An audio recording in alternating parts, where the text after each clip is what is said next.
My husband's family treated me like a villain. Now I'm living my best life with his insurance payout. I, 29 female, had my husband pass away at 37 years young. He was not sudden. He had been ill for a while and I had to save his life a handful of times. During this time together, his mother, my Emil, made it clear that she disagreed with my marriage. She assumed I was a gold digger because I come from a single-parent family. Emil herself was a single mother but ended up marrying well later in life. Her husband was a millionaire and ended up with cancer. She got a big payout from his life insurance, as she should since she cared for her dying husband. Fast forward a few years and the last 6 months of my time with my husband was awful. Emil made it clear though I wasn't taking well enough care of my husband and would talk to him behind my back about him moving out of our home so he could be better cared for by her. The whole family was involved in this conversation, the sisters, the aunt, and even the ex-wife. I made it very clear to my husband I did not appreciate not being part of that conversation, and if Emma was really trying to help, she would have involved me in that conversation or offered to actually help with my husband's care from our home. That was my last straw with Emma. I was done, and I told my husband I would not be at the hospital when she was. As time went by, I would hear the horrible things she said about how I didn't care about my husband's health and just wanted him to go back to work since he was the breadwinner. I felt so hurt by this, I gave my all to keep my husband well and healthy. So much that my health started to decline as well. As time went by, my husband became more irritated and secretive when he talked to his family. In the end, they got between us, and we were not on good terms when he passed away. Because of this, Mill took it upon herself to handle the funeral. She paid for it and handled the invite list, including the ex-wife who was also the one mentioned in the eulogy, not me.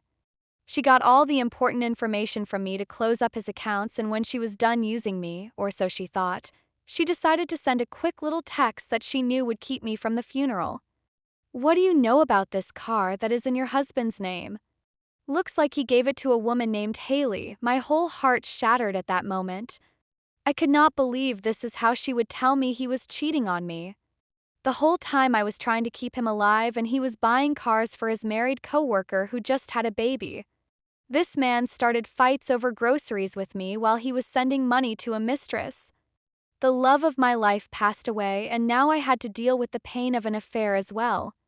I didn't even get the chance to have this last fight with him and find out why he would do this to me. Fast forward a few weeks after the funeral, I get a letter from my husband's last employer. At the time of his passing, he was not working since he was so sick, therefore no one thought he had life insurance. I myself had no idea that his employer covered the passing of an ex-employee up to 90 days after leaving the job. I was shocked, not only because he left his job, but also I genuinely thought he had removed me from all his accounts because of how bad things were between us.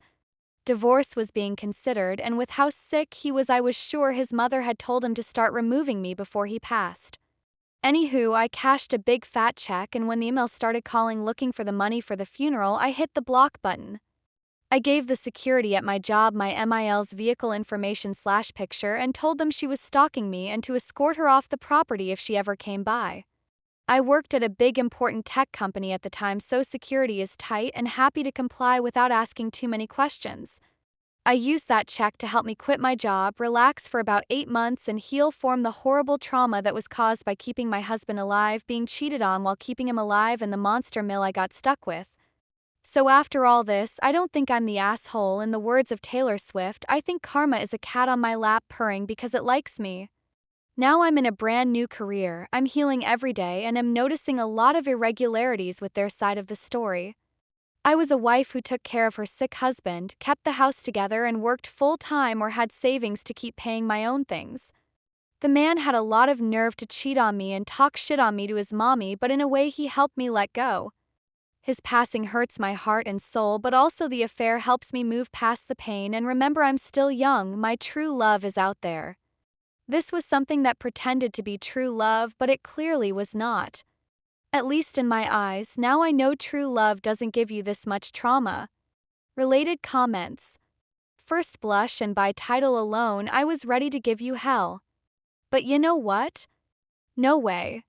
You earned that insurance payout. Mel can go sit and spin. You never have to see or talk to her again. I hope you also had the car in your husband's name repossessed from this Haley, as it's your husband's asset. Oh, of course, her face was priceless. I'm only sorry her husband and baby were home. Innocent victims like me, so I felt for him. Commenter. I wonder if he had a DNA test done to see if the baby was really his? How did she explain her new car to him? A Lifetime movie. Up reply. Haha, this crossed my mind as well, but of course I didn't have the right to know that, unfortunately. After a while of overthinking, it's best to just let it go. The amount of theories that I came up with were insane. She was a coworker, so I know she had a good paying job, and from what I know about her from my late husband, she is the breadwinner, so she easily justified the new car. Commenter. NTA, my ex-in-laws pulled a similar stunt on me. My husband and I were in the process of getting divorced. I had sent him the papers to sign, but he decided to opt out of life instead. I called Emil to offer to help with the funeral, we were still married after all, and she told me there would be no funeral because he couldn't be buried in a Catholic cemetery. I flew back to clean out our house that was under contract to be sold, and found that every appliance in his cars were missing. His family had taken everything of value. A few months later, his dad sent me a bill for the funeral that I wasn't invited to. I shredded it and mailed it back. She was hateful to you and already got her payday. She doesn't deserve more. Op reply. I'm sorry to hear that. I had something similar happen when my husband was in the hospital. It's infuriating when someone violates your home like that and then pretends it's not a big deal.